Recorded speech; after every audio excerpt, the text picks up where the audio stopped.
up, babies? It's the show about games and the people who play it. I'm him, Tremayne Last, also known as Phillipe Replay. Just waiting for Drew to have liquid in his mouth. What's going on?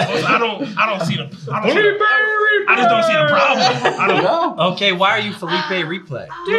Don't worry about it. Oh, okay. No backstory. They've never had backstory. That's like my whole thing.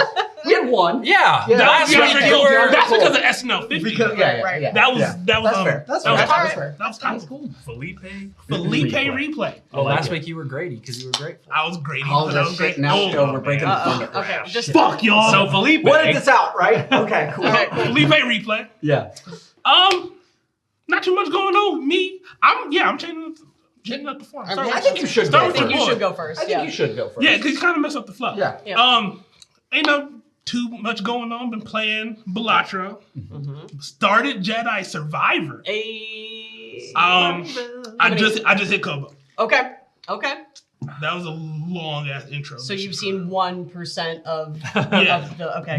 Yeah. It's a large game. Oh, it's Kobo especially is a big planet for sure. Fuck. Yeah. Because here's the thing. I like the gameplay. But I found during that like long introduction sequence. Okay. That I was like, oh. Kind of tired of swinging a lightsaber. And okay. Go ahead. That's hard for me to wrap my head around. That might be the wrong game for you to be playing if you don't want to be swinging a lightsaber. I'm just saying. The words, I'm tired of swinging a lightsaber. Yeah, I said it. Is not in my I said it out loud. Like a piece of my heart actually just fell out. Yeah. I knew this was going to happen. That's okay, though. I like y'all. It's all right. That's all right. It'd be like, if you're not feeling it, you're not feeling it, dude. I'm playing Balatro, I don't know how to but I describe don't want it. to play with any cards. That's hilarious. That's why. I don't know how to describe it because I played all of Fallen Order. Okay. And I didn't have the same problem. I don't know what it is. Is it just maybe a skill tree balance right now? Like, are you, because we kind of talked It's about very it early. last week. It's early in the game. They've removed a lot of skills. And at that point, towards the tail end of Fallen Order, right? Like, you're like, feel powerful. Like, you don't have to use your lightsaber for practically anything other than parrying if you wanted to. Yeah, like, what do you mean I can't force push that right now? Like, so, like, is it a You saying I hate being weak. Got it. Well, I mean, I'm saying, like, is that, do you think it's that? Do you think it's that, like, you're having to take a step back. You're having to take a step back. I think that might be what. I think it's a misconception I created for myself that I would start right left off, even though we did talk about that. Prescription. Give it more time. Yeah. I'm gonna keep playing. I'm gonna keep playing for sure. Because I enjoy Fallen Order, so I'm sure as time keeps going, I'll be like, this is fire. And to BioWare's credit and every other game's discredit, including Bungie's Destiny 2. Bungle. The only game would be Mass Effect to ever be like, okay, did you have a save? All right. Here you go. Your character's coming through, like their alignment, like all that sort of stuff, right? Which would have been pretty cool for this game. It would have been really good. I mean, you probably would have been OP at the beginning of the game, right? If you're going through, but they could have made it a different way. They could have just hit the skill cap and just been like, hey, guess what? This starts where the last one left off. If you have a previous save, right. And if not, there's a quarter of as many people or whatever it is. See, I don't know. I think I would have preferred to either start where I was or create a situation of why I'm not who I was anymore. That's what Destiny went with. Yeah. Destiny went with like the tower exploded and Well, there's a little bit of that, and I won't get too far into it, but in Fallen Order, you will soon see that like the way that you're recovering some of your Jedi abilities and training is through memories, right? Sure. And so to a certain degree, some of that exists because, as I'm sure you've seen, Cal is by himself on the Mantis. Right. So that's all the more I'll say because of that. Well, because Josh hasn't played Fallen Order, right? Yeah. Damn. It's been a long time since I played and apparently lots of people are dead, I guess. Yeah. Okay. I mean, it could be. Damn. Yeah. Yikes. But anyway, so be patient with it for sure. But Yeah, no, for sure. And then lastly, I played more than 30 minutes of Monster Hunter Wilds. Not my game. There you go. Okay. There it is. But that's just I know it's not gonna be. It's like just only doing boss fights. That's what it feels. Yeah, it is. Right. And that's not for everybody. Sure. Yeah. I like my monsters in my pockets, not my pockets made out of monsters. I like my I'm a packet monster. Look at all these bones. It's a monster that looks like like something on Power Rangers. Yeah. That they send down. The pocket monsters are all cool, man, and I just want They're all dope. I want them to all be my friends. Right. I want to be homies. Yeah. I want to ride you, dude. Yeah. Yeah. Stop. Yep. You know, that's what you. Which Anyway. one specifically? And then lastly, I got Green and my Skittle. ego boosted at Pokemon this Saturday. Heck yeah. Heck yeah. You I'm did. not gonna give away all the sauce. Why It's was still early. Why was your ego down? Well, you know, I be cooking. Cooking's tough, dude. Shit turn out raw sometimes. I don't know what you want. No. Sometimes the I protein feel that doesn't on get another cooked. level. Yeah. I don't even think it's necessarily down. It's just the fact that like, and we won't talk about it because it's kind of actually for us probably what we might actually go play in regionals. But like, Tremayne's on to something post rotation. That's Like cool. the That's next so cool. set. Listen. We Once- all workshopped it. Yeah. Once I'll Jesse- talk about it. Blissey EX. You right? Damn. Oops, all blissy. Now we gotta kill. Oops, all blissy. Now I got to kill. But once, cause you know Jesse really do this shit, Yeah. and I respect it. I play, he plays. Yeah. Once he was like, "Let me test it," Yeah. I was like, "Oh shit, this is going. Got it." Yeah. Say less. Right. Right. It's been decided. Yeah. I'm on to something. Once he was like, "Yeah, no, you on to something. Let's talk about this." He would like send me the list. So it's not there yet, but it's close. It's. I mean, it's hard to say. It's hard Yeah, to yeah. say there yet because rotation hasn't happened. We haven't Right. seen like all the Right. ideas. We don't really Right, know yeah. what's going to happen. Indeed. But like at face value. at face value, what Tremayne's got built with proxies works, executes what it's doing. It's got lots of lines to victory. Like it at first cost is like we're already at tweak. Yep. Yeah, Not like right, yeah. okay, you got to pull this Yeah, whole you gotta- like Right. we got to We're not at this whole line. We're of not at Pokemon. destroy. One We're card at- in, at- one card out. Yeah, type deal. Yeah. or maybe it could run X amount of more of this energy, Right, or yeah. maybe 2 of these supporters instead of 3, or whatever, right? Yeah. Like We're starting at optimize. tweak rather than start over. Doesn't that Hell actually yeah. just feel great though, Dog, dude? confidence through the I'm roof. pumped to try. Yeah, that's fucking cool. I'm so excited for Wednesday. That's like my It's like favorite right part of TCGs is the deck building, and then you're successful. I with already it, and you're bought like, this- ability markers. here. Oh, dog. They're my favorite thing. Yeah. But yeah, what's Come Dog. to the show sponsor. No, I'm just kidding. hey, dog. What? They can hit me up for show. Josh, aka one of us. One of us. You can't do it yet. You're right. Not one of us. You still have it? I turned it on. Dog. Bro, it's been a busy. That's fair. It's been That's a fair. busy few days. So, yeah, the reason I'm one of us is because I started playing Balatro this week. I downloaded it the night that I got back from our podcast last week. Nice. Played one game and I was like, fuck. I'm screwed. Yeah, I have, that'd Drew be knows, like- I have a pretty extensive poker background. I've been playing since I was young, and I at one point I was like, I might do this professionally. Oh, Like, nice. Yeah, you know, Never invite Josh to poker. Yeah, don't. Right, no, Don't do it. That sounds bad. So this game, yeah, it immediately struck a chord with me. I'm like, this is awesome. But I do have an embarrassing story. Okay. I had not cleared. I hadn't won a game yet, and I had maybe played, let's say 10 games. Okay. Yeah. Anytime we have a sauna at the house, anytime I go in the sauna, I'm in there for a half hour. I get a game in. Yeah. Right. Nice. And sneak them in every once in a while, and then play them again, and then when I'm doing other things, I play as well. So, Yeah. anyways, yeah. So I was. Balatro on the toilet. I also have dad brain. Yeah, Balatro on the toilet. Balatro I also super have on dad the brain.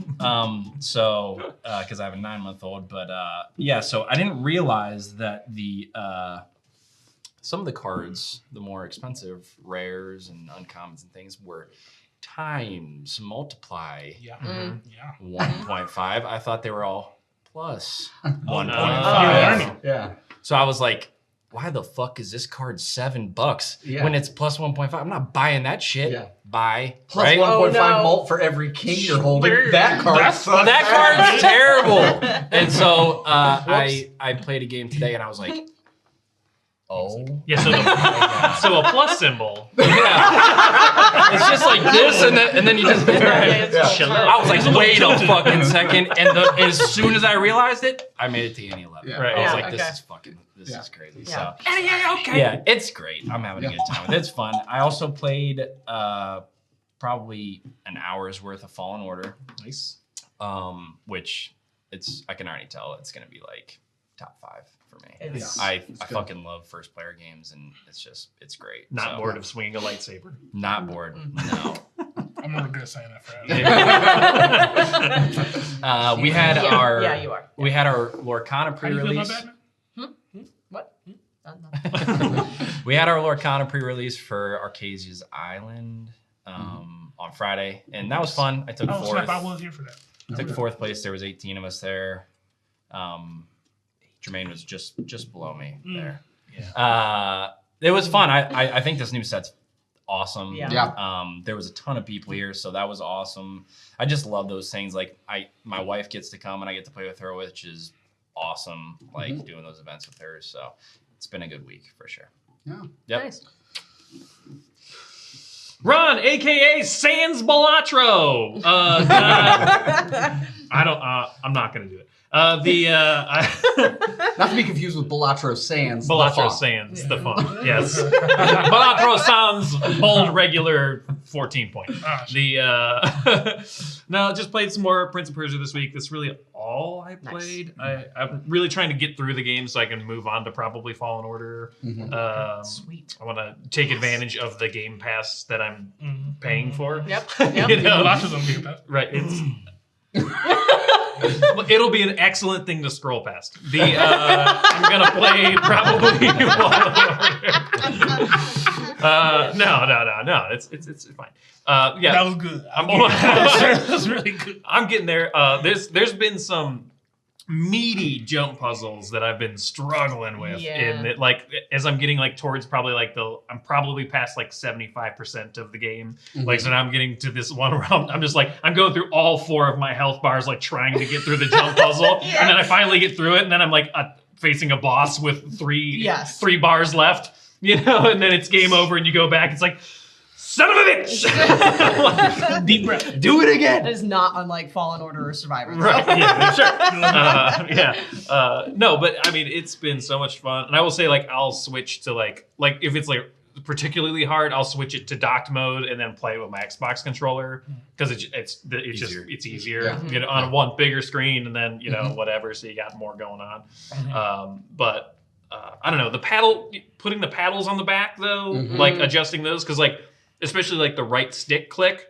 So like in Prince of Persia, like you end up with an ability that allows you to like shift into like a different time mode or whatever. But you have to right stick click, and when you're doing like a jump puzzle that involves like jump, right stick click, jump, right stick click, and you're like doing it's like no, So you map that to the back so that your fingers never leaving the jump button. You know, so it made it 1,000 times easier. Yeah.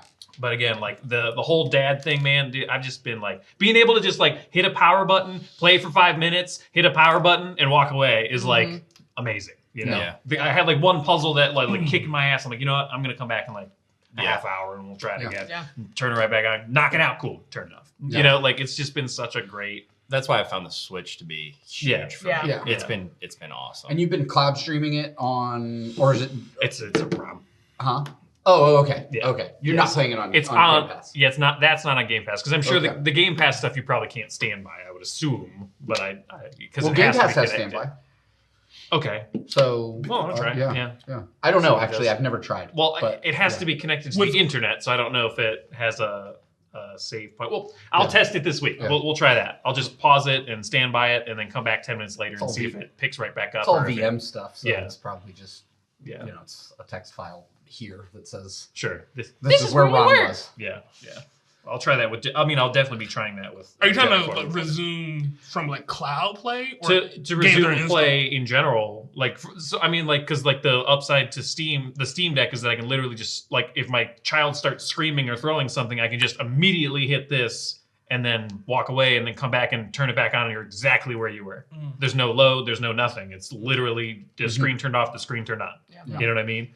So, but I really don't think it's going to work with Cloud just because it needs to reconnect. Yeah. Right. But that's what I'll test it. We'll see what happens. But still, like I said before on the last one, the Cloud stuff boots up probably 80% faster than the stuff that I'm already running on the Steam Deck itself. Yeah. So it's not that big of a deal. But yeah, that's all I played. It was just stressful week. I feel that. I need some more Pokemons in my life. I need some more cardboard and riffle shuffle. What you doing Wednesday night, big dog? Just you fake doing it is giving me. Yeah.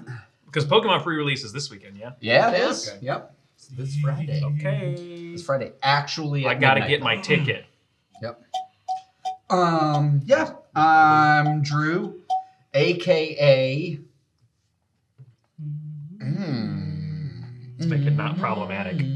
I feel like he's mustering up a fart. No. I'll go with a.k.a. World Breaker. World Breaker. Yeah, since Aren't you scary? Yeah. Scary. It's a call back to last week. The unpopular opinion I had around. No, so not the last band, like touring band I was in, but the one right before that was called World Breaker, and so I also used that as my gamer tag for a little while.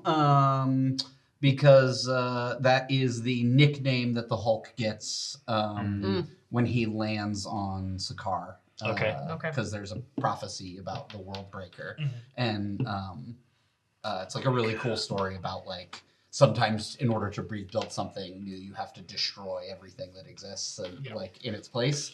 And so yeah, Hit too close to home. Yeah, okay. But anyway, yeah. So kind of a very similar week. I think I got the least amount of sleep in a week I've ever had, and not because I was playing Balatro or doing stupid stuff, but just because every night there was 1,000,001 things I had to handle for the different things I juggle, and then every morning there was something at 7 a.m. that I had to be up doing, and so it was just I had very little free time. I played Balatro.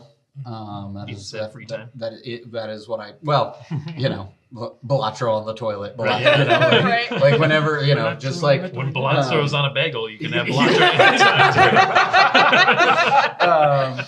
anytime. So yeah, but I did Saturday after League get to sit down, start doing a little bit of testing for post-rotation, testing for regionals, see how some of the stuff I already have built will work, without Rotom V's in it, without 4 Sealstones, without I don't run a lot of Luminions. No, bitch. I don't.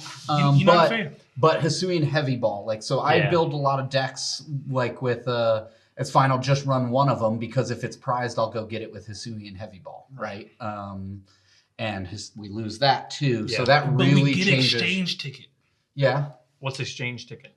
If I remember correctly, don't quote me on this. You trade it. You pretty much however many prize cards you have, you pick them up, trade. I don't know if it's shuffle first and then replace, but you put them in deck and then replace them with. Oh, so if you so you can almost get all 6 of your prizes out. Yeah. Whatever.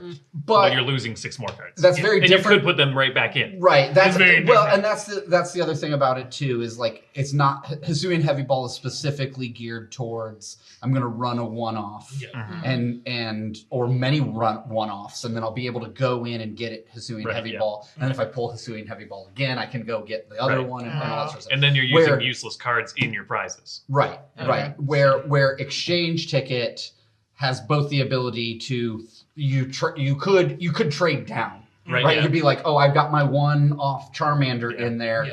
Oh shit! I just put all my Dreepies in. Right. Yeah. Right. Like sequencing. I took out one of the Pokemon I needed, but I put in my 8 spec. Yeah. Right. Yeah.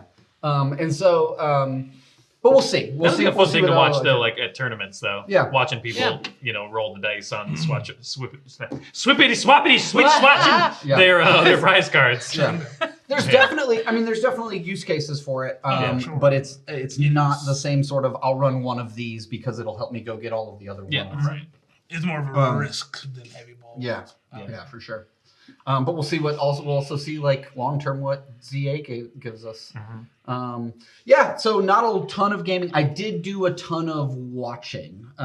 So like in bits and pieces, but like I got to like shows and stuff. Well, I can't say a ton, but I did watch all of Daredevil, and then rewatch all of Daredevil. So most of it was like background. Like all of the old Daredevil was just like streaming throughout the day during my normal work day, and then because I watched the episodes that dropped the Tuesday, and then but yeah, we can talk about that more later. I'm so behind.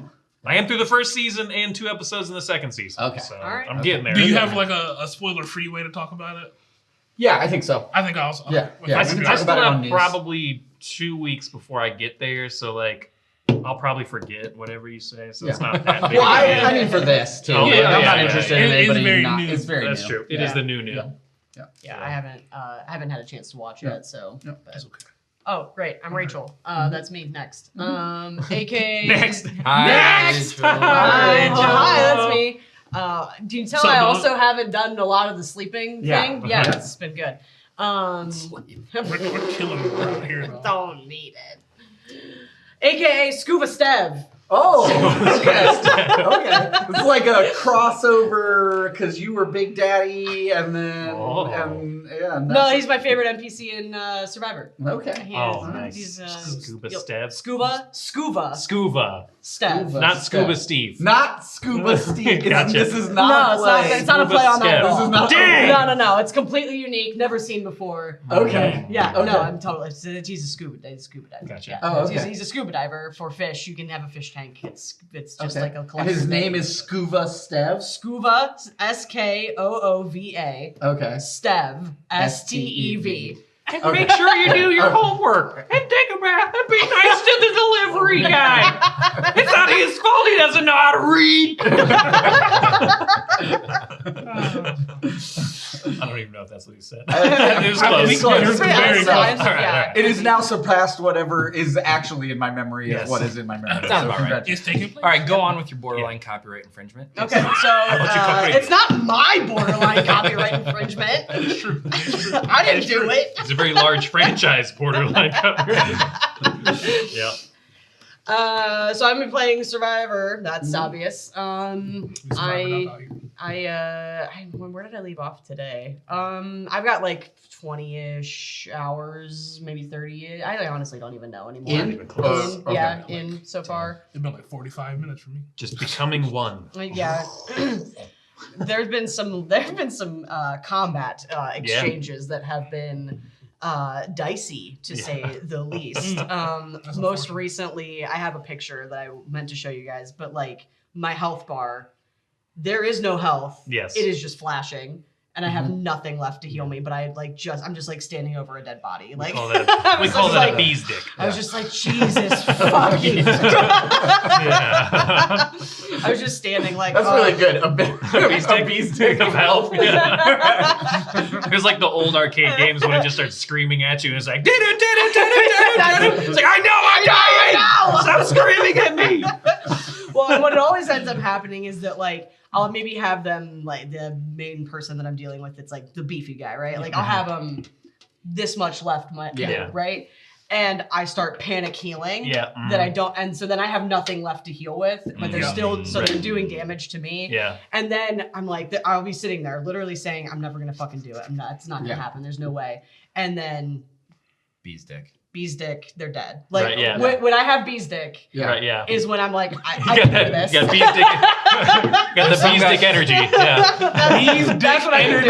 There's some guy watching this and his nickname is B, and he's like, fuck. Well, I mean, it's good. Why is everyone talking about it? Why am I talking about my dick? It's genetic. God. Fuck. It's inherited. Jesus Christ. It's not my But fault. those guys always get like the second wind too. Like when you're like down and like you're like, oh man, I'm smoking this. I got this. And then you're just like, and then they just start like doing every counter. My least favorite boss mechanic is anytime that a boss has a secret secondary or tertiary health. Like a rage mechanic. Right? Yeah. Well, I don't mind a rage mechanic. I don't love it, but I don't mind a rage mechanic. Or regeneration. But like, well, no, just like gets another bar. Regeneration I can deal with because usually it's got to happen right. like You're throughout. watching Like it. And you can see it. I can see like, and there's sometimes where you can stop it. Right. Where like. Actually, funny enough, as much as I loved Hades, every single boss mechanic that they do in Hades, except for the first one, are like usually walk away from game boss mechanics. Gotcha. For me, and that speaks to how great Hades is because like how challenging you didn't walk away. Well, I didn't, and the story was engaging and all that stuff. But yeah, so anytime a boss is like, oh. Never mind, I have a whole nother health bar. I'm like, fuck you. That's not how any of this works. Like, it's laying on the ground dead, and then just arms shoot up out of its back. It's like, now it's a dragon! Shit, and it's dying! What is happening? That's like now it has armor. What the? I played Resident Evil Biohazard, and that game was very much like that. Yeah. It's like you kill this dude 4 different times. I recently turned off, not super recently, but like I was playing Lies of P because it had the FromSoft vibe to it, right? And I got to what I'm 99% sure is the very last boss, and it was just like, and now in this formation I've healed, and now in this formation I've healed, and I was so brutal that I just said, I'm done now. Like, I mean, and I killed you 4 of the 5 times. We'll count that. It counts. And I'll YouTube how the game fucking ends, because I'm not doing this. I'm if I die once now, I'm still 4-1. I still win. I'm still 4-1. The ratio tells me I won. Yeah, and if you were gonna get smoked all that, just start with the end form, dickhead. Right. Can we just go straight to that? That'd be great. But yeah, so Survivor definitely still one of my favorites. Cool. Nice. I do not tire of swinging around a lightsaber. Right. Yeah. I cannot perceive a situation where I do. Makes sense for a Star Wars game. I'm really excited. Makes sense. I'm really excited to actually give it a shot. Sweet. I missed it first pass, but I could literally go to sleep hearing sounds of and then hearing one day I'll get my comeuppance for this. Okay. That's it. That's all I got. I'm gonna catch y'all lacking. All right. Speaking of Star Wars and lightsabers, Starvires, we have missed at every episode for the last 2 weeks. An important piece of news. Indeed. one small. And I've left here unwell. Every time? We haven't talked about it again! Yeah. Man, that fucking Andor trailer dropped. Yeah. And what's Andor? Andor is a never heard of it before. Well, I guess for anybody who's not, as I don't want to be non-inclusive of anybody who's not a huge Star Wars Except fan. Sure. Yeah. No, I want to be inclusive of Tremayne as well. We are friends. All right. Andor is the second season of a prequel television show for Cassian Andor, one of the main protagonists, anti-heroes, whatever you would like to call him, of Rogue One. Very, very, very popular and well-received Star Wars movie. Sure. The first Star Wars movie that we got completely disconnected from the Skywalker. Yeah. Well, I guess I can't say completely. It's Yeah, not I mean, it is completely, but it technically the is. beginning. It's in between one of them. Yeah. I mean, But I mean, a Skywalker is not the protagonist. Right, yeah. a Skywalker is not the protagonist or in the movie. Has nothing to do with a Skywalker, right? Until I'm going to ruin a 6-year-old movie now until the very, very, very, very, very, very end after the credits. Right. And so, which is an amazing scene. Even that. The movie does not need it, but it does in and of itself by existing make A New Hope better. Oh yeah, for sure. Which is cool. Andor season 1 is the only Star Wars television show that broke the 8-episode format. It's the only Star Wars television show that I do not have the criticism of I needed more episodes. Sure. It was great. Yep. However, I needed more of it. Right. Andor, I felt like hit all of its beats, hit all of its paces. It also was really well done in these like triptych episode arcs. Oh, yeah. With like stylized narratives, all of it conjoined to an important total narrative for the character. Right. Yeah. But like you broke down these moments in time for the character to really, really develop their growth. And And this one seems to be very, very set to do its own thing. I don't know that we're gonna get that, but it's cool. It looks cool. The trailer looks amazing. Crossed, man, that first season was incredible. Oh my gosh, it was so good. I mean, plus you put the actor of Aunt Petunia in it.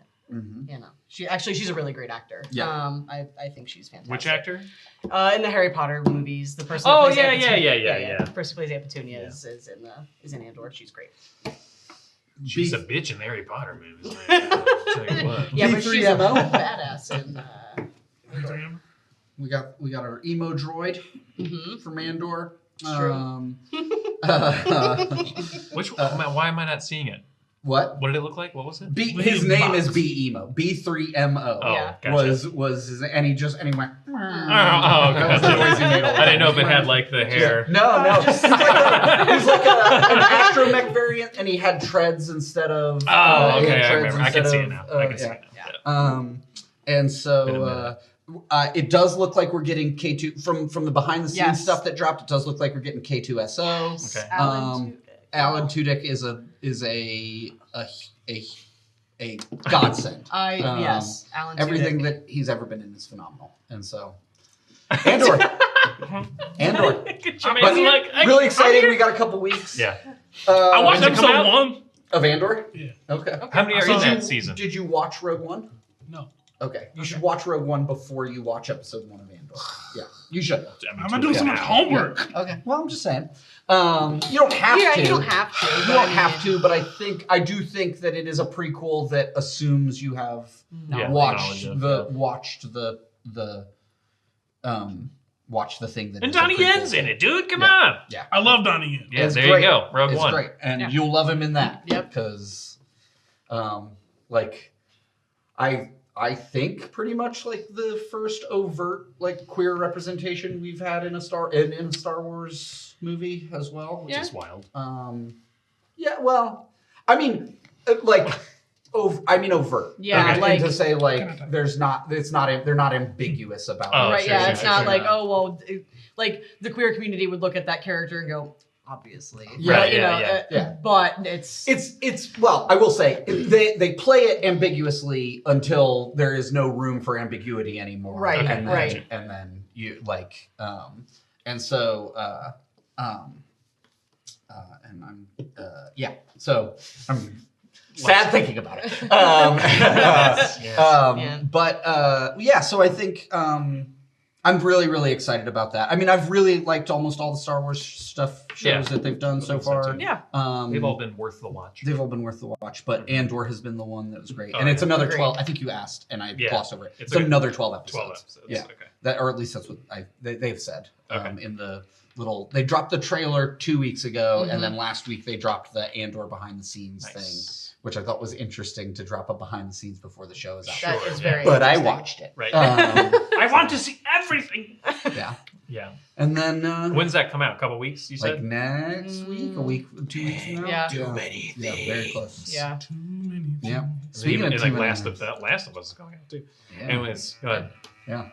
We also What? I'm back. we did have the Lorcana, the new Lorcana set came out. Then we had a Hold on. Big Daddy what? Respect.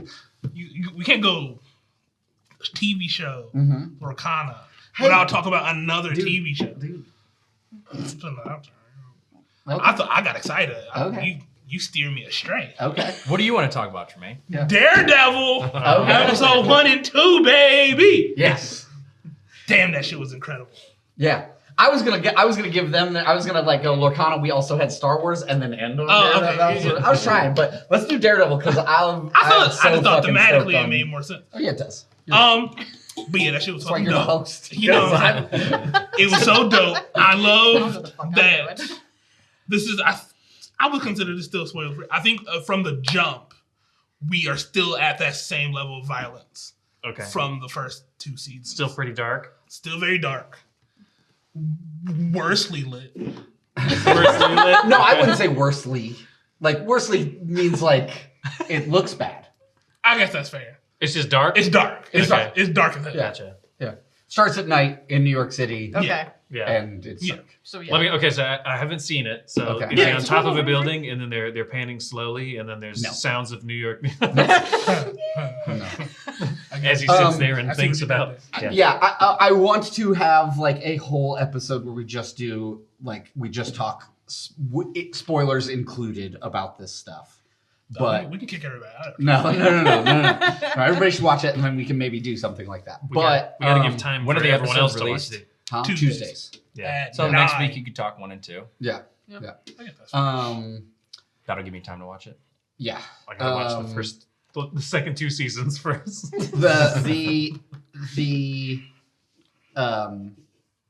I also consider this spoiler free.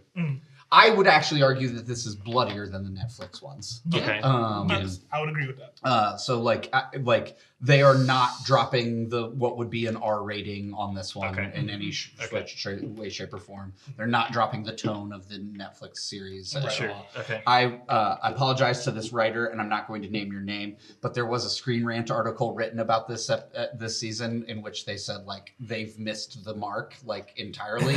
And that writer could not be more incorrect. Okay. And you're entitled to your opinion. Entirely is pretty strong. Entirely is pretty strong, but also like I read the article. Their criticisms were like the Netflix one wasn't just about a superhero movie. It was about the characters and and all this sort of stuff. And I understand what the writer was upset about. Yeah. However, but this series is still about the characters through and through and like and it started immediately. And it started immediately about the characters, and it does not stop being about the characters. And let's not pretend that there wasn't 3 seasons prior about the characters. Right, about the characters. And the characters are still the and this character arc and Matt Murdock is still a lawyer and there's still this whole like Phoenix, right? Like, how is this connected sort of thing? They do a really good job of walking that line. They do an incredible job. I have rewatched at this point to really deep dive because I know that I'm going to enjoy this. The first episode starting at 9 minutes, ending at 13 minutes and 14 seconds. So 9:01 to 13 minutes and 14 seconds in is a single shot. Oh, wow. Dang. Okay. If it's not a single shot, it is an extremely well done visual effects blending of multiple shots to make it look like a single shot, which is already inherently an impressive. But it is presented as as whatever that is, like 4 minutes and 10 seconds single shot, a la the like hallway fight scene of season 2 that made season 1 episode 2 that made everybody go, oh fuck, this is different. It's the exact same. It's not the exact same scene. It's going to give you the exact same feeling. It'll give you the same feeling.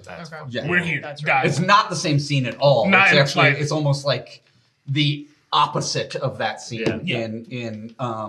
But it's amazing. I just love seeing scenes like that because knowing what goes into the production of those things and actually filming things or whatever. Like I'm like in my mind thinking like, okay, this guy's walking here. He's okay. Then now he's twisting this and he's doing that. Now he's rotating this and then I'm like, oh shit. Now he's got to step over that fucking door. It's like, geez. Yeah, and again, don't feel like this is a spoiler. It's one of those. It's in a stairwell, like a hallway stairwell. Sure. Yeah. Okay. And they're doing that. More difficult. And you're just like, holy shit. And so you start at the basement of this building and you end on the rooftop of this building. And it's just like, that's so fucking cool. Fuck, that was amazing. And I'm like, I have like at the end of season 2, episode 2, I'm gonna keep saying season, but the end of episode 2, at 1:00 in the morning on a Tuesday night with a house full of children and a wife that was very asleep, I stood up in my basement and went, "Fuck yes!"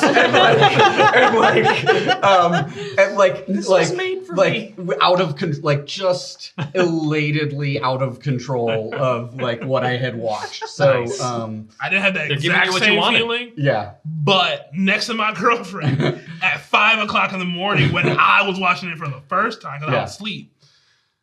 Also screaming out, fuck yes. Yeah. While eating the Cinnamon Toast Crunch. That shit was wild. Nice. What a fucking night, dude. Yeah. That was morning for me.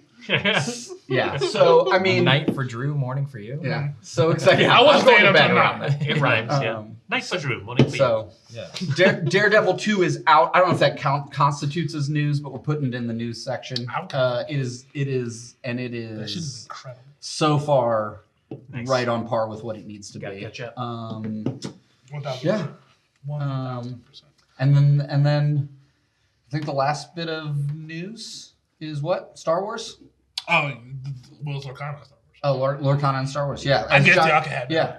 As Josh covered, we did have the Lorcana pre-release. We had back-to-back pre-releases because Big Daddy Double Disney up. can't figure out how to release their own games on different nights. But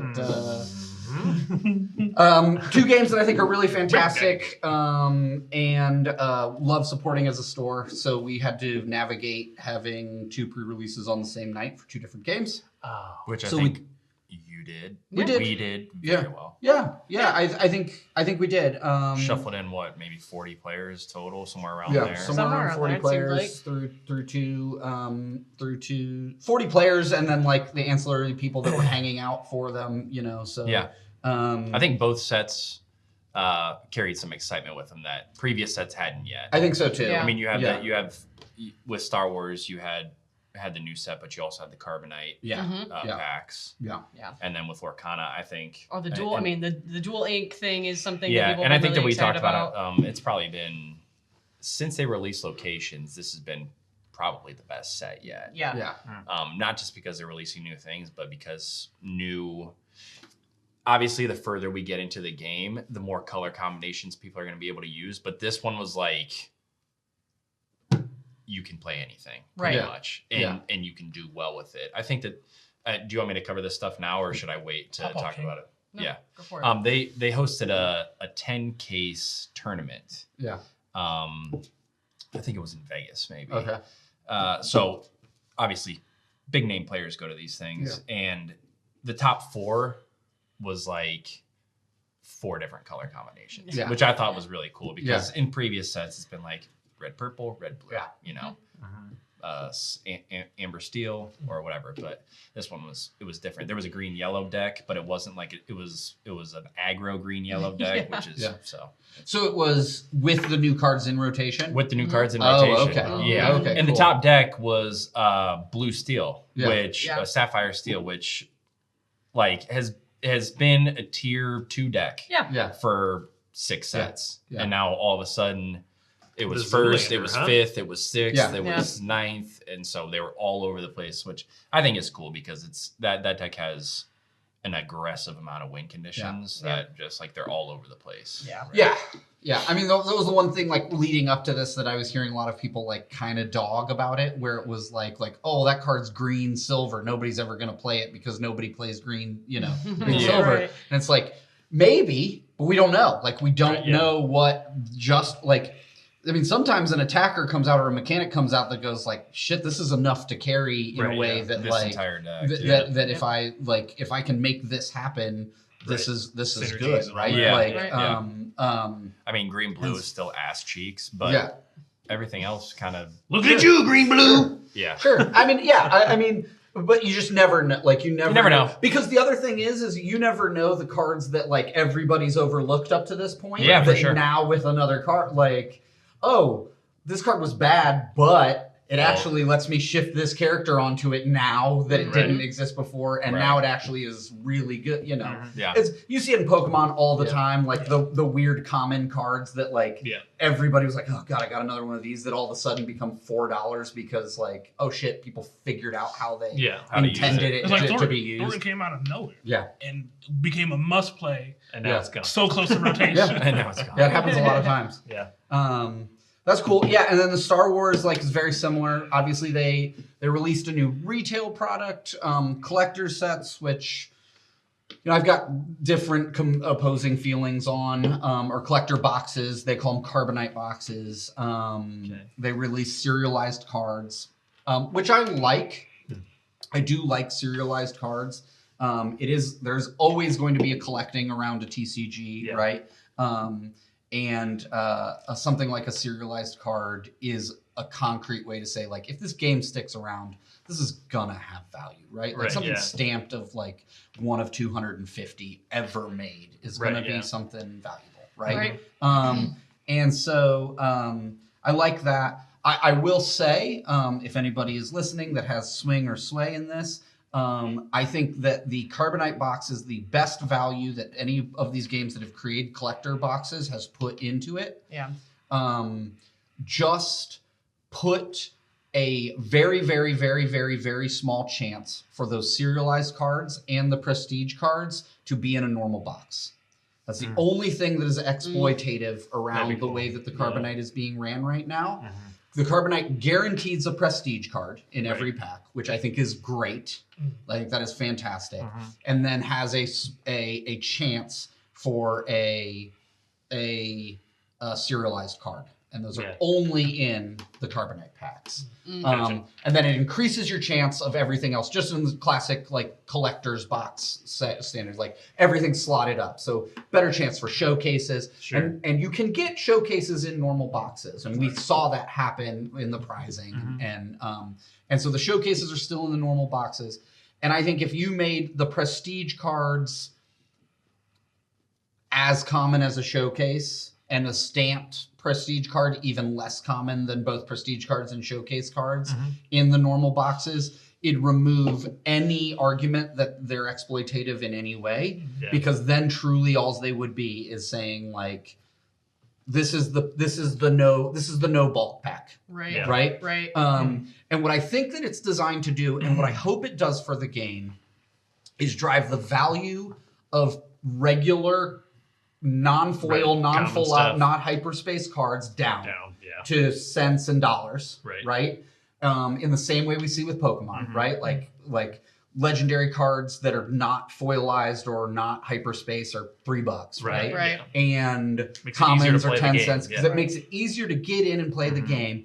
And then when you want to pimp your deck out, you go and you buy the hyperspace foil prestige cards and hyperspaces and all that stuff. And those are 30. You know, those are $10, $30, $15, $5, like whatever it may be. And then there's that value in that collector's box to say, hey, this is where the valuable cards from a trading or collecting standpoint are going to be, and say everything else is just in the thing. But what I did like is prestige is not a rarity, it's a treatment. So it's like Pokemon, like an SIR. Think of that. That's basically what their prestige cards are, right? When they pitched it, I misunderstood it, and I was like, "Oh Jesus!" Now we have legendary prestige, and the prestige are going to be super good cards that you can only get out of these. That's not what they did at all. And so to clear that up for anybody that might have been equally as confused as me, the prestige cards are just regular special art, with the different full art versions with like. And different treatments than like what they did with the hyperspace, which kept the text like it was full art, but they kept the box big on it, so it was like a full art with the box, and you still had a huge chunk of the box of the art missing from the box. Prestige shrinks the box down, redesigns it so you're seeing more art on the card. Cool. And so it's a good product, and mechanically. They introduced pilots. Works similar to upgrades, but basically, Star Wars has got the 2 lanes thing where you're in space and on ground. And now, Poe Dameron can be fighting on the ground, and your opponent starts to lean heavily into space, and Poe Dameron can get in an X-wing and go into space, right? And so that's a cool lore-wise and mechanic thing to say like, oh, I'm ground committed right now, but I can shift these into pilots, and which is a thing that happens in Star Wars battles, right? In as like it moves from ground to space. And now it's not just cards; it's the actual characters moving on. They attach to the vehicle, give the vehicle extra things and stuff like that. So do they have droid units that can attach to them? They do. All right. They have droid ships. They have So there's R2D2 does that. But then also gives you +1 slot for another pilot. So every vehicle has 1 pilot slot, except for the Millennium Falcon that has 2 pilot slots. But then like all the astromech droids have a skill on them that maybe not all of them, but all the ones I've seen have a skill on them that says like also +1 like pilot slot. So now you've got R2D2. So technically you can have R2-D2, Han Solo, and Chewbacca all piloting the Millennium Falcon. Right. Amazing. So fucking it's cool. It's cool. Star Wars has nailed that like lore The in lore, battle yeah, thing that's really so well. cool. So pivoting back to the carbonite packs. Yeah. Pivot.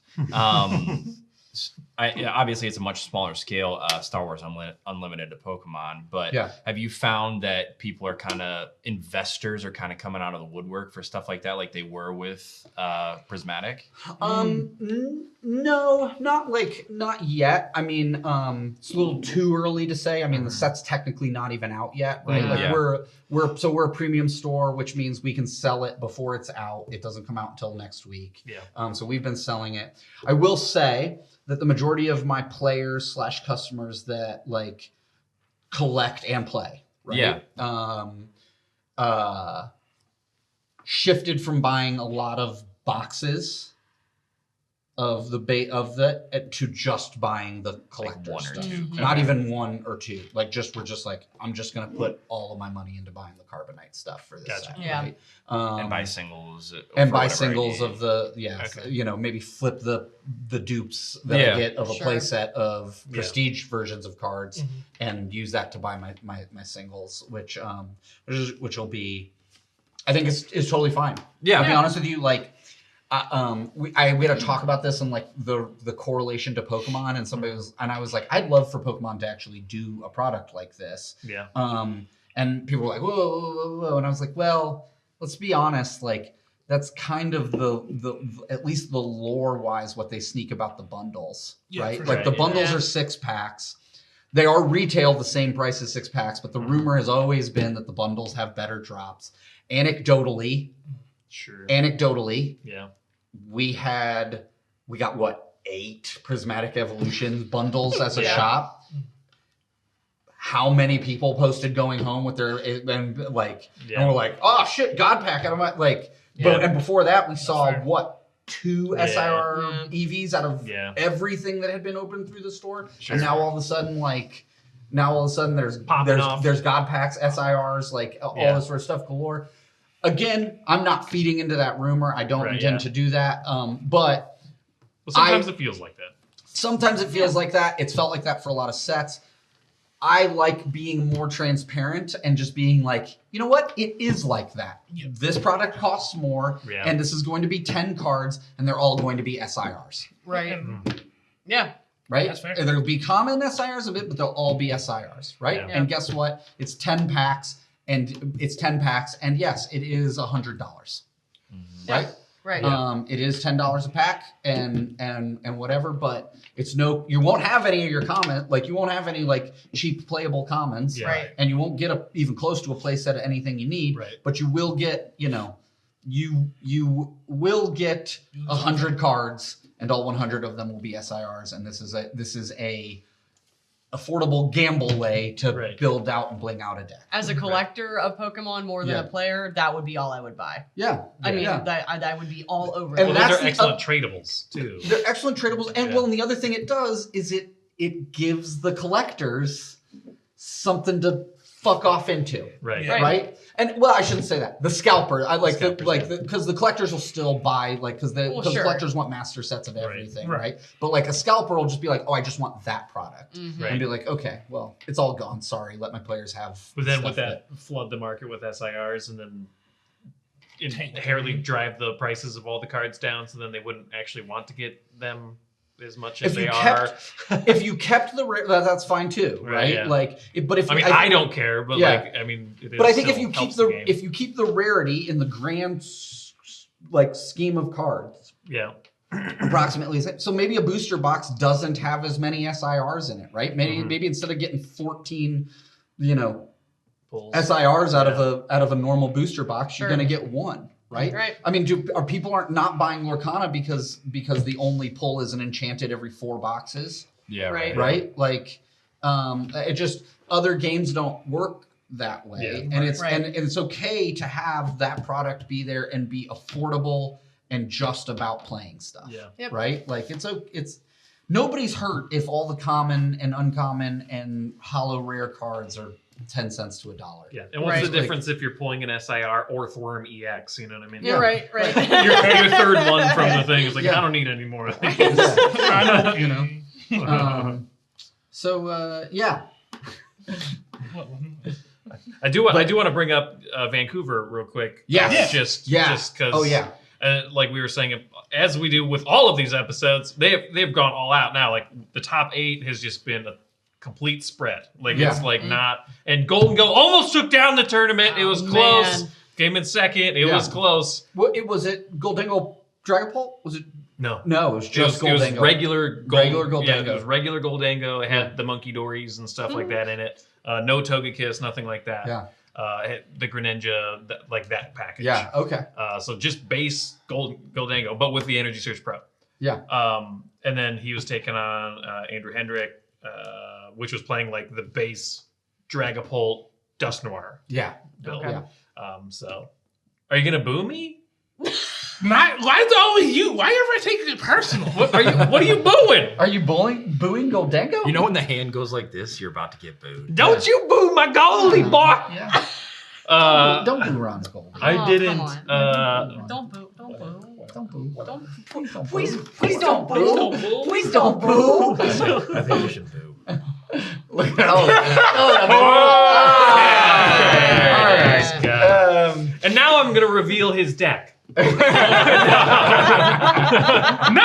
I'm just kidding. All my plans. Yeah. Orthworm EX is the new Chansey and Orthworm. That is the play. Just show up to regionals with 60. Here's the funny part. EX. I don't think y'all understand my personality. Right. I don't think y'all understand my personality. I will go home and he's gonna cook a Blissey Orthworm deck. I will figure that shit out.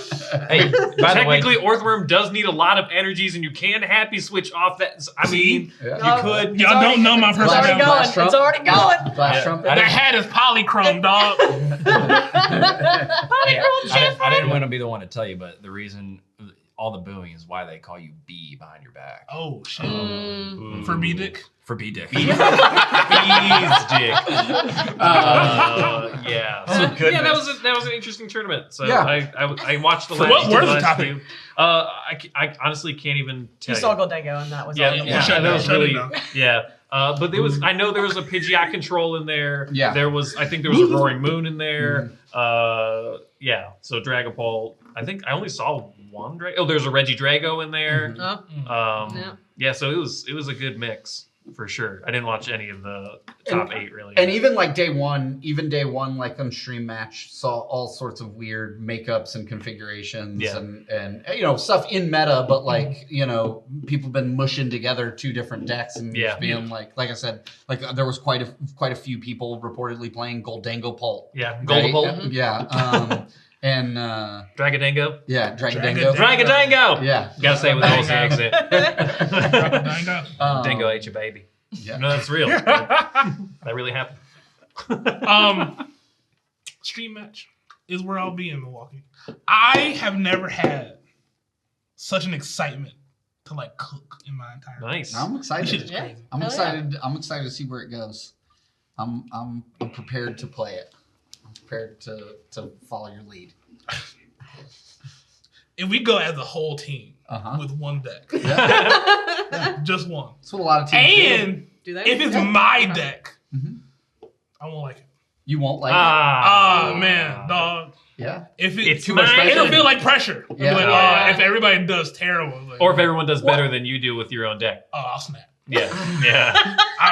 Dog. I think that's part of it, man. That's the risk you got to take, right? You cook this deck up. We are very different in that regard.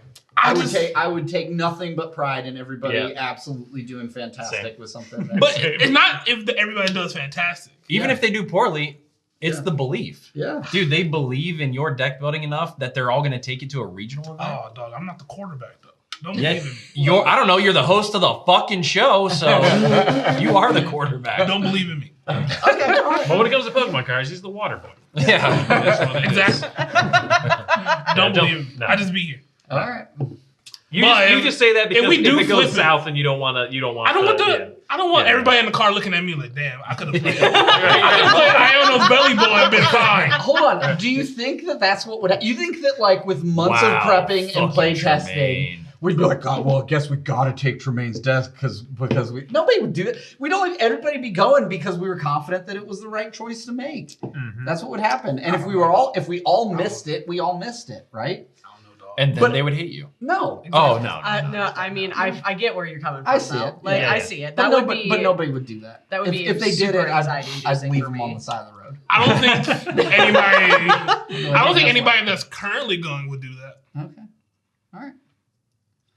Honestly, I'm not going. Last set during the set championships, after I had won a couple, I got 3 or 4 Discord messages from people like, "Hey man, can I have your deck list?" I'm like, "Fuck yeah, you can have my deck list. Like that's cool. Yeah. You know, like here I'll it kick is." your ass with it, but you can It's have two it. sides of the coin. The same Also, excitement yeah. I got from Jesse complimenting it. Yeah.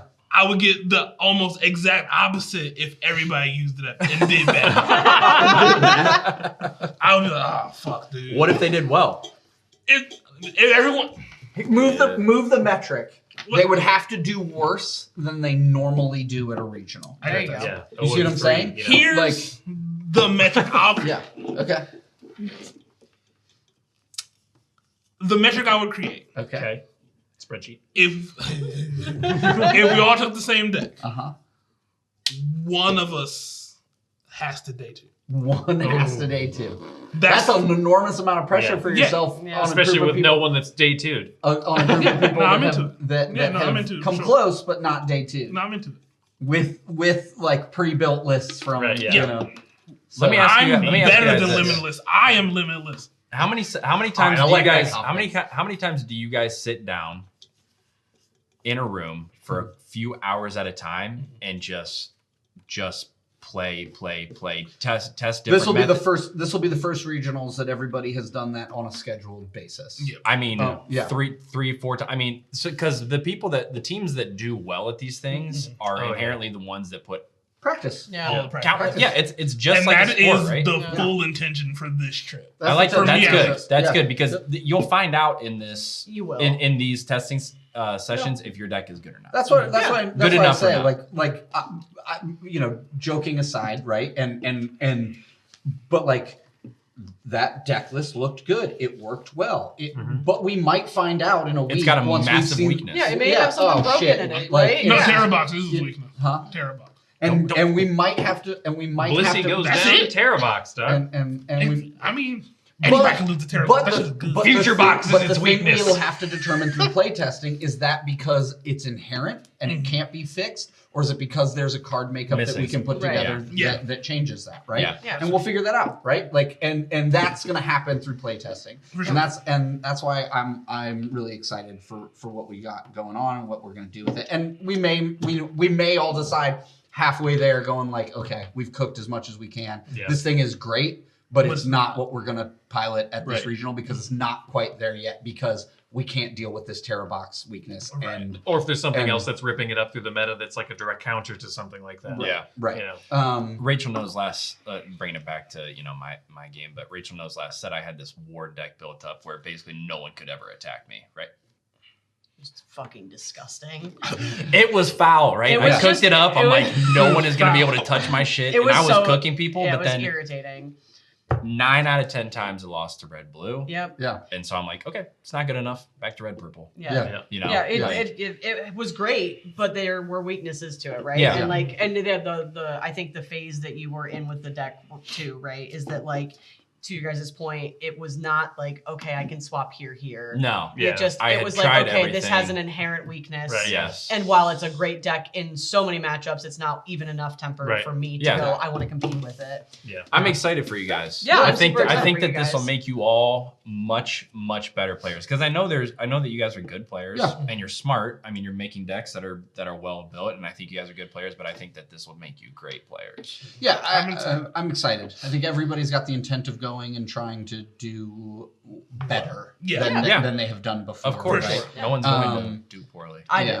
Um, I'm just kidding. You go to have Well, fun. I mean, I'm gonna which stay is home great. and Yeah. cry. Yeah. And be sad that I'm not going. But I mean, yeah, My goals for you know my goals for Baltimore were get some wins with Future Box. Like, it wasn't to do well. It was to prove everybody that it couldn't win games in the current meta, that it could win games in the current meta. Yeah. And so I did that, right? Like that was my goal, right? Goal accomplished.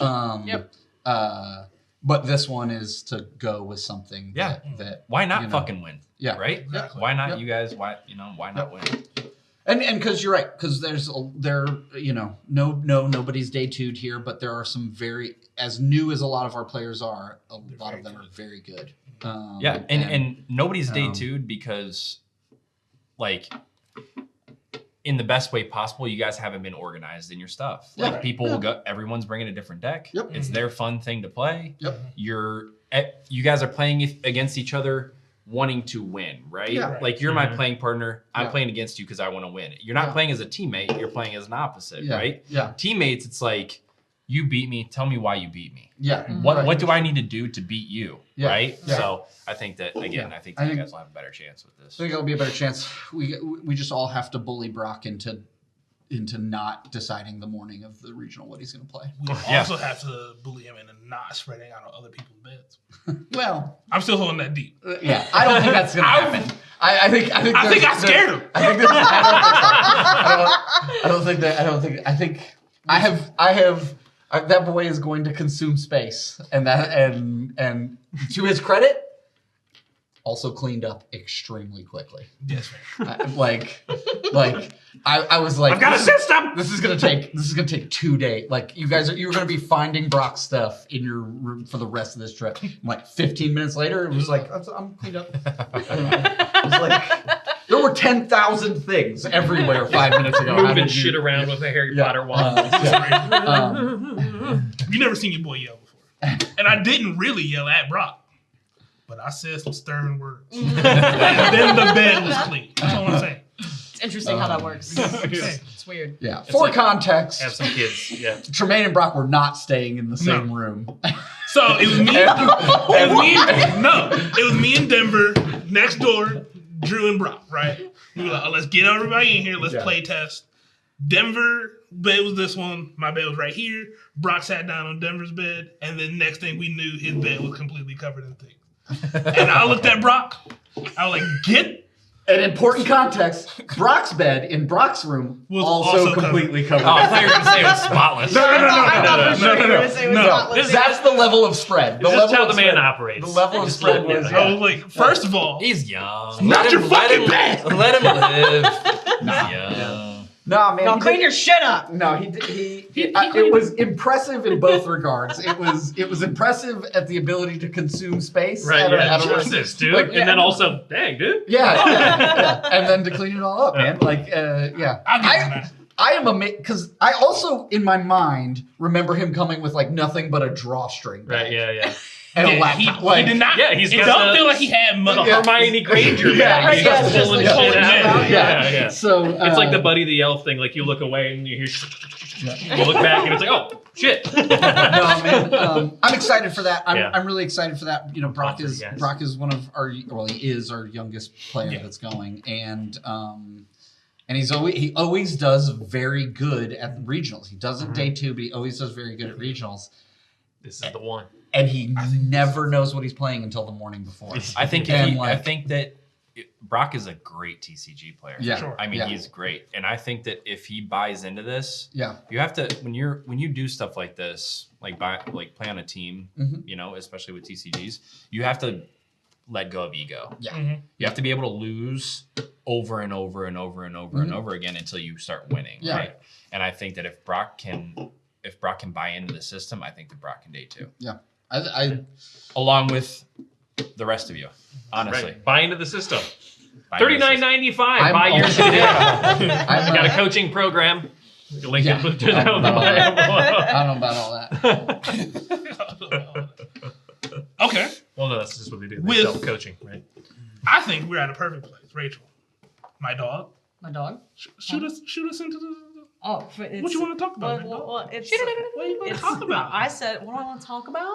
I said that. Don't boo? Like, really now? Please don't boo me. No, if I boo, they'll boo me. That's true. That's true. You can't boo now. Yeah, cannot boo. I suggested that maybe for International Women's Day. Okay. Yay! Oh, don't be so coy. Say it with your chest. International fucking Women's Day. Yeah. I said we should list off a few of our favorite female protagonists in nerd culture space. Nerddom. Oh, and I nerddom. gotta have my. I gotta name check real quick. You know, give it up to the ladies. Okay. To the ladies. Please. I guess we'll let you have one day. Can I have just one thing? for you. As Can long I as have just one? As long as you I know clean up I'm after us asking for after a it's all lot. over. Yeah. Damn. What? They'll take 1 day, and then they'll ask for 2 days, and then they'll ask for 3. And then It'll be anarchy. God, I could only. Then they'll want to be president. Right. Yes. What? President? Get that filth out of your mouth. I'll go first. An emotional lady? You go first, International Women's Day. Yes. Okay. Rachel's first. So one is probably like super much a gimme, but Okay. I it's assume I know. well, it's Leia Organa, but specifically General Leia Organa. Okay. And I don't know. Mostly because one, I have to admit, I have a really big soft spot in general for Carrie Fisher. Her lived experience as a human being was something to marvel. Her comedy through her experience in life, through the things that she has been through, I thought that just, God, my favorite thing ever is to watch an interview with Carrie Fisher because she walks in the door and doesn't give a fuck about what anyone. I mean, like when you come to an interview with your dog, and you're just like, yeah. So what did you guys want to fucking talk about? Star Wars or something? They're like, did we tell them to bring their dog? Her comedy, her writing. I had completely my world turned upside down when I learned about Carrie Fisher's experience in reading The Princess Diarist, which was all about her experience on the set of Star Wars. So Carrie Fisher as my princess in general forever. And then River Tam, so Summer Glau from Firefly series and Serenity. God, what a cool story. Brilliant mind turned into a political physical weapon. Fascinating storyline. She's just funny and eccentric and hilarious on screen. And watching her on screen too, just knowing her background before she moved into acting. She's a phenomenal dancer, right? So all of the ninja stuff you see is as a result of her dance career as a young person, and so on and so forth. But I love her because she's just like, every time I see Summer Glau on screen as River Tam, I feel like this connection to a person who is hidden away for her own safety, but the things that are happening to her or are trying, the things that are being imposed upon her are not her fault. Okay. And the connection that she has with her sibling is a really cool storyline too, and just how these literal space cowboys end up with this massive weapon of destruction that they don't really know what she's doing. She's just some girl on their ship that's a stowaway, right? And the key to it all. And then my two video game protagonists are Zero Dawn. Aloy from Horizon Zero Dawn and Forbidden West. I mean, come on, guys. She's gay. Like, what do you want from me? She's on the list. She's on the list. The virtual list. What? No, she's again, it's a story about somebody who's outcast from, who's outcast for reasons beyond her control. Nothing that about her existence could have been changed other than the community's unwillingness to accept her, right? And being raised by somebody who just goes, well, I'm an outcast too, so okie dokie, I'll take you along with me and teach you what I know. And it reminds me of Found Family, right? And like, that has been my lived experience is most of my family has been the family I've built through friends and connections, not necessarily outside of the family that necessarily was blood tied to me, right? So that's, and I mean, God, to exist in a dystopian world of that degree, again, the political landscape that existed prior and all of the things that she's navigating, it's just like, God, the girl can fucking do anything. Yeah. And it's her brain that gets her there in conjunction with her training, right? You know, you could be a badass archer and not care about the planet's safe, you know, like care about the planet, right? It's the combination of all of these things and the culmination of who she is that I think is just such a powerful story. And then, I mean, you know, what's not to love about Ciri, right? From The Witcher 3. Her story, again, it's not necessarily an outcast per se, but can you see I have a soft spot for the outcasts, right? But it's really more about, again, what will you choose? Who will you decide who you become, right? And that fate is your own to make for yourself. Right. And that's why those are my main ladies. I mean, fuck. Yeah. Thank you. Very solid list. I'm surprised you left Lara Croft off the list, though. I think Lara Croft is super cool. I think she's badass. I think she's got great stories. She's just not the one that sits nearest in my heart. Yeah. I think Lara Croft, the character, is got more potential than Lara Croft in execution has gotten. Yeah.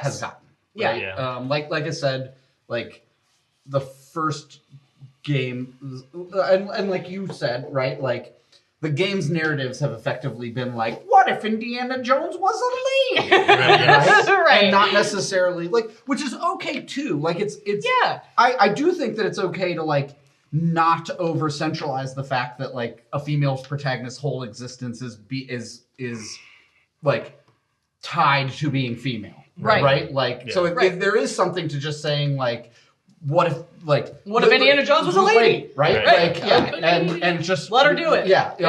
So I mean, that, Marvel What If series. Right. But I mean, I don't know that the character has gotten the stories to embolden her. Sure. More so now, like in the most recent storylines for Lara Croft. But I mean, it's to me, it is abundantly clear that Lara Croft's origin of when you look at who she is, like just like early video games. To me, Lara Croft is something for guys to look at. Oh yeah. Is how it What specifically were guys looking at? Her big boobies. Polygons,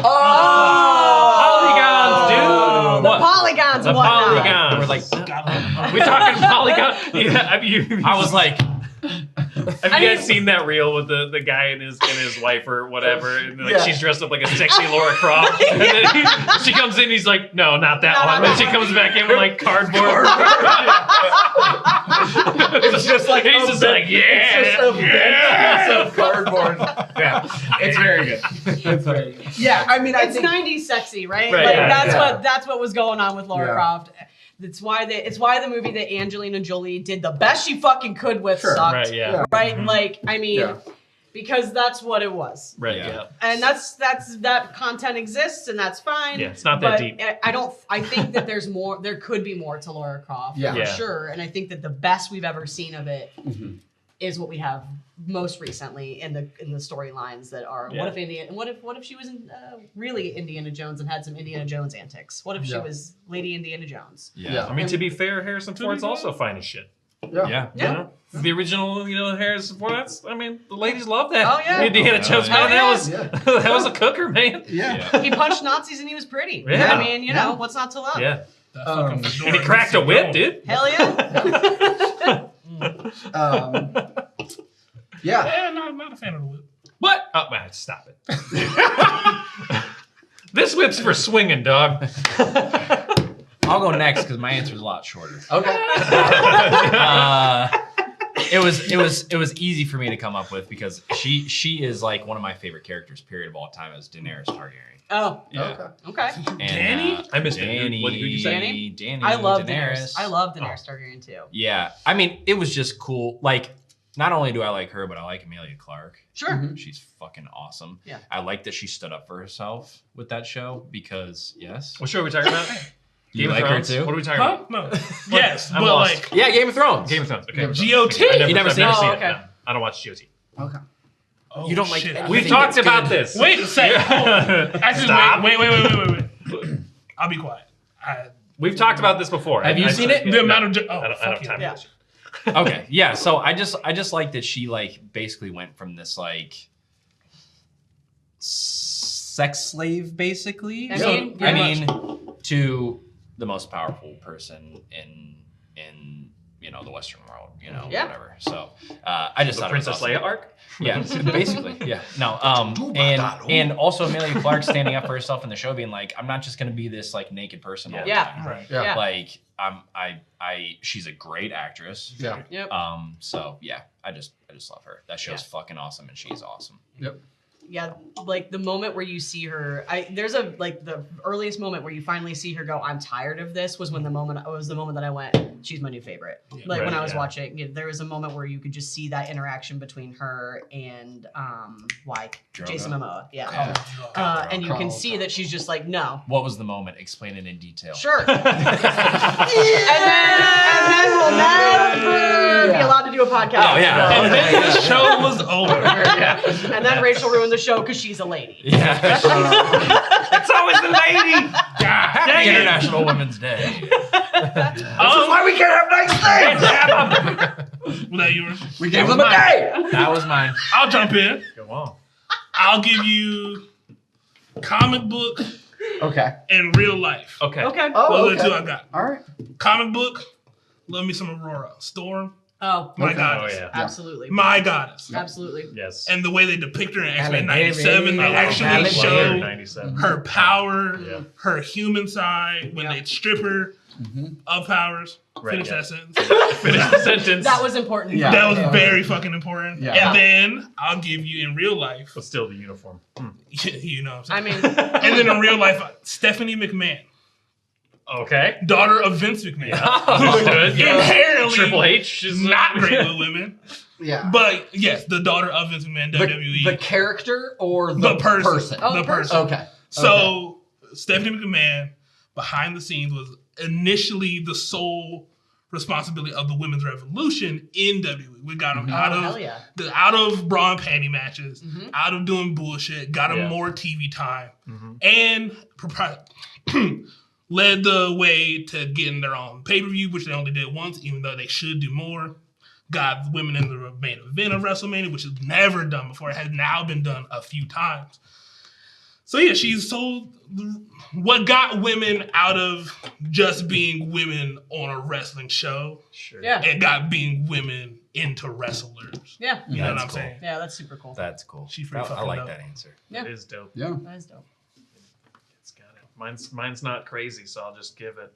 No, the my favorite probably female protagonist / actress, because she's just done the same thing a lot in many movies, is Mila Jovovich. Jovovich, she was in my conversation. But mainly because of The Fifth Element. Okay. Okay. So like Fair. I watched that movie about 1,000 times when I was a Come on, preteen. I loved it. I just love it. Lulu Dallas Multipass.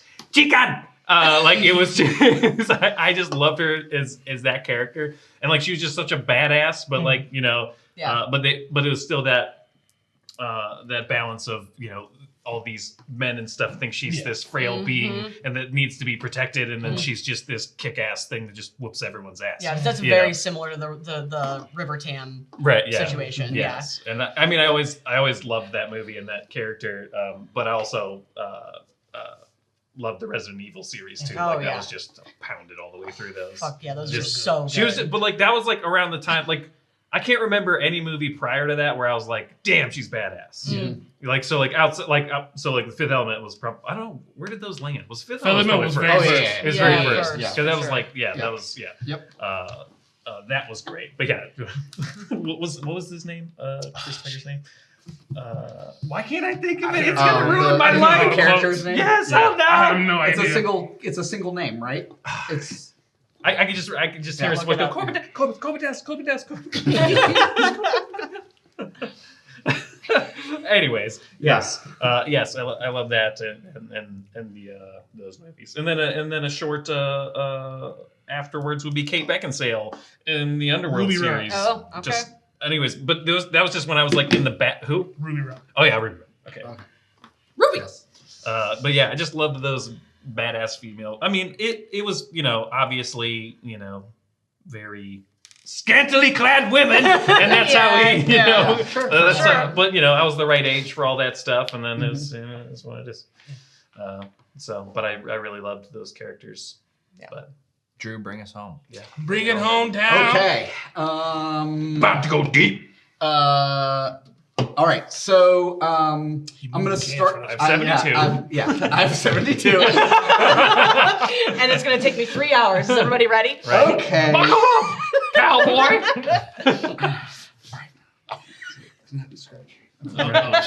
He's cutting it down to 3, right? cut it down. Okay. So I have to do. So both of my daughters are named after 2 of my favorite. I thought you were gonna say both your daughters, and I knew. Oh dang! I had one of those too. No, All right. no. Well, I still might try and make you cry. Both of my daughters are named after my favorite female protagonists. No offense to my second born daughter, I did burn my favorite on naming my first born daughter. That's you know how that go. I won't list them in a list of favorite of 1, 2, 3, 4. But one of my all-time favorites is Valentine Wiggins from the Ender's Game series or the Ender's series. Yeah. And problematic stuff aside with Orson Scott Card, the writer. Well, and whatever. I'm not going to excuse anybody's stances or anything like that. The characters and the stories told through the Ender's series, especially Ender's Game, Speaker for the Dead, Children of the Mind, and all of those, are ones of compassion and empathy and self-reflection and honesty and all of those sorts of things. And the for whatever reason, if anybody hasn't watched them or read them at least, because I guess there is only one movie that I actually still haven't watched because it was so poorly received. But it was a fun movie. The concept is didn't follow the book well. Yeah. Okay. Yeah. Well then. Yeah. The concept is of Ender's Game is there's population control. One of the components of that population control is that you can have 2 children, but under special circumstances, you will be given permission to have what they call a third, right, or thirds. The Wiggins family, the government has decided is allowed to have one of those, which is the titular character of Ender's Game, which is Andrew Ender Wiggins. Right. The reason that they decide that is because they're basically breeding child soldiers. Right. We find out at the end, you find out pretty quickly. His oldest brother, Peter, the oldest one, is brilliant, but a sociopath. Yes. Like he has no empathy for anyone. Yep. And then the middle Valentine is brilliant but an empath. Right. Yeah. And so they determined that she's not going to be able to. And then there's Andrew, and he's the or Ender, right. And he's the blend of the two, right. With enough empathy but enough detachment to be tactically ruthless, and so on and so forth. Right. And as it goes. We get very little of Peter and Valentine other than supporting characters and the fact that they were one's too hot, one's too cold, and the third porridge was right. But in Speaker for the Dead and Children of the Mind, they become more titular characters. Yeah. And Valentine Wiggins takes on alter egos as a writer, writing as a person who she disagrees with, but with so much empathy for the positions of the people that she agrees with that she convinces those people to move towards her. So she has alter egos. Yeah. She has alter egos that she writes as that are opposing to the ideologies that she holds, but she has so much empathy for the people that hold those ideologies. She's able to make logically consistent arguments that move them towards what she believes to be philosophically correct. Right. Yeah. And so she uses that thing that the government and the war machine in the first book saw as her weakness to literally solve all sorts of global and intergalactic problems as this figure that she's shadow writing as. Right, yeah. It just showed such power in compassion and logic and it's so the antithesis of the way that I am wired, frankly. Sure, yeah. That I found it so admirable, and that is why she is one of my favorite female protagonists. Even though it could be argued that she's a support, she's not a main character or whatever. Second, we're going to go into Star Wars, and that is going to be Sabine Wren. Okay. Sabine, much like your story of an outcast, finds herself alienated from her culture, from her planet, without a family, and makes her own family in a group of people that she shares ideas and ideologies with, and her strengths are in her creativity in both like artistic spaces, but also in just like problem solving and mechanics and engineering. And she's brilliant in ways that everybody doesn't expect her to be because of who she technically is. And she hides who she technically is for a long time from the people that are close to her because of the preconceived notions that are going to come along with that. Right. And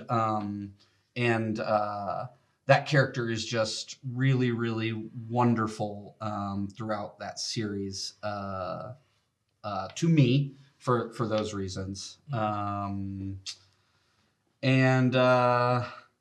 Last but certainly not least, I'm going to go with Dr. Ellie Sadler.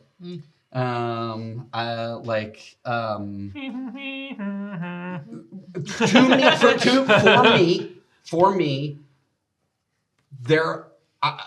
Again, I mean, I'm saying this understanding that I am a man, right? Yeah. But to me, that is one of the first representations in a blockbuster movie of a woman protagonist that unabashedly goes like, I fucking deserve to be here, and nobody's gonna tell me no. Yep. Right? Yeah. And doesn't have to do it through like an overt push or anything like that. Just like there's no context of anybody in the movie ever questioning like the concept that she's a lady and the closest you get to that is in Malcolm, you know, like quasi-sexualizing her, but not really sexual, just showing like he's attracted to her mind and who she is and all that sort of stuff. And like, and it just completely missing in any of the ways that he initially attempts. Right, yeah. And it doesn't turn into anything hostile. It's never anything like she's letting you touch your hand because she's scientifically interested in the theory you're trying to explain, even though you're using it as a sexual pass. Right? Yeah. Like, and then like she gets out of the car and shoves her hand in a giant pile of shit, and he goes like, oh, like, I was off the no, it's not that. I don't think that he goes, I'm out. I think he just realizes like I'm outmatched here. Like, it's not. This is, you know, and they revisit it, and he's like, so you, and he's like, yeah, so what? And he's like, okay, and that's like the end of it. Yeah. Right. But doesn't become a toxic relationship. And at no point in time does she have to stop being a woman because of it. Right? Like at no point in time is and so I don't know, right? And you're right, you don't. I don't, and I have to, like, it does, part of this does feel weird, right? Like, to be honest with, just to be like, so my favorite, like, because when I think about it, like, retroactively, there's like all these characters that I would have put on the list that then are written by horrifically problematic dudes that like, if you put that lens on it, you're like, oh, that's gross. Like, there's a lot of Joss Whedon characters I'm sorry if I said any that are problematic characters. I don't know any of the backgrounds. River Tam is written by Joss Whedon. Sure. I mean, and like, I mean, yeah, there's some stuff there that's like, okay, well, neat. But like, I've chosen because I know what she represents for me. Sure. To set, I've had to separate. We've talked about this before, but I've had to separate a lot of art from artists. Yeah. In order to just like exist and enjoy things. What about Harry Potter? What? that wouldn't be on the list at all. I have to, but anyway, I get what you're saying though. I want to bring this up too, because you were talking about naming your daughter after it. My firstborn, we named her Fiona. And it was after the Burn Notice show, Fiona Glenanne, who's essentially a terrorist. But I don't know, but she, again, just a badass, and she's like, she could make bombs and shit, but she was also the Rock to Michael and all that, and she held a lot of that stuff together. So we just loved her. My wife and I, we were watching the show or whatever, and we were thinking about naming kids or whatever, and we're like, what about Fiona? And we were both like, fuck yeah. That's a phenomenal name. Awesome show. Of course, everyone thinks we named her after Shrek and Fiona, but we're like, fuck that green ogre. We named her after fucking awesome. I know. Also was a badass. She is. Well, I mean, I don't have children, but my dog, my youngest dog, which is my baby. Yes. So you do have children. Yes. Fur babies. I have fur babies. Yep. My youngest dog's name is River Cirilla Organa. Marcus Aurelius. So she's Riv / River when she's just chilling, but when she's in deep fucking shit. Yeah. She knows that she's letting her name settle down. That's when she knows. I do have to. My list was admittedly much 72. It wasn't 72. I was going to give runner-up to a runner-up spot to Leia Organa. Okay. Nice. Leia Organa is an amazing character in one Star Wars movie. If I'm being honest, from my perspective, but I know that she represents to women something much more than that. But General Organa, correct, is an absolute badass. However, Carrie Fisher is a real life human badass. Yes. And I tear up thinking about her passing and all that stuff because you have to imagine conceptually thinking about the fact that everything she went through getting into acting, the very public battle she had with substance abuses and all sorts of things that plenty of actors and actresses torpedo careers over. And she had an unabashed honesty and transparency and humanity in her that made everybody go, you know what? Yeah. Fuck it. You're amazing. Yeah. Right? And I think that that's really, really cool. We write it down. And on the actual list, but we're keeping them to 3, but still, so I'd say runner up also needs to be mentioned is Furiosa from the Mad Max series. Okay. For me is up there, especially including after the Furiosa movie came out. I just thought Taylor-Joy. Huh? Anya Taylor-Joy plays her in the awesome. in the prequel, and Charlize Theron plays her in the Mad Max Fury Road film. But the character is comes from the character again is it's a removed from your culture situation, removed from, and she comes from a culture where that is matriarchal, right? And so they've got plenty, and they have food and they have water and there is cooperation, right? And she is literally ripped from that through violence into a patriarchal, sociopathic society of scarcity, and control. And sounds very Dune to me. Sure.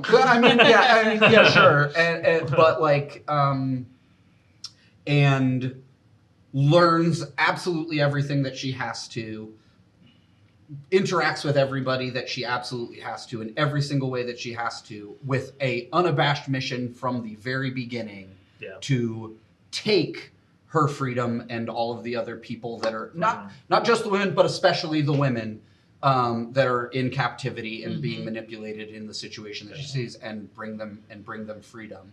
Okay. And that's fucking badass. It is badass.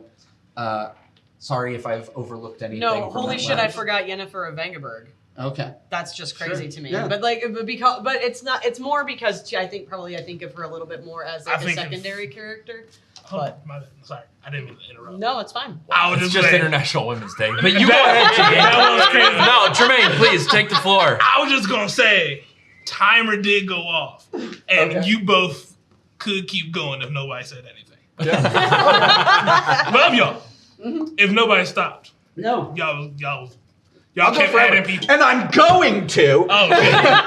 Next on the list. Sounds like something a man would say. Ooh, damn. But Drew said, "I'm going to keep my list short."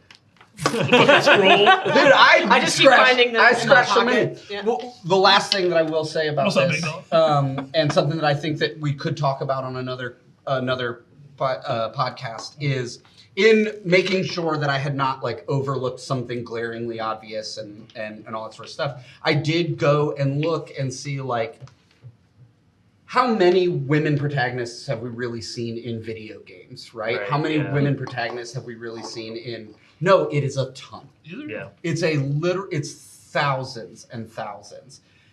And I think that is, I want to have a conversation, but like, when you start to look down the list, I'm like, why am I having such a hard time picking some out from video games when I because the only one that came to mind was Jade from Beyond Good and Evil, who also made the list and I think is a phenomenal character. But like, Jade is awesome, yeah, Jade is awesome. But I was like, why am I having such a hard time of thinking of like I was too. The outside of recent games ones. and ones that you mentioned, I was like, and of course, everybody's visceral reaction to being like, oh my God, a female protagonist.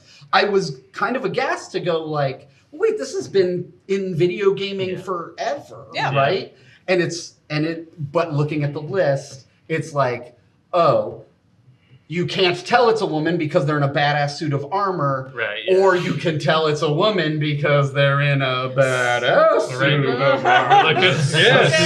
We're talking Bayonetta at that point. Yeah. Right, yeah. And I mean, like, and so I thought that was really interesting in doing where I mean, like, the Wikipedia entry is so long that it's stubbed, right? Like it's at B.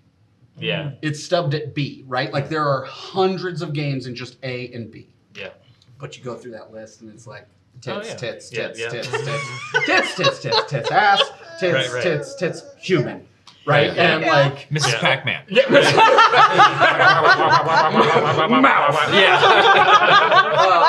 And that's all she is. I'm talking circle with a bow.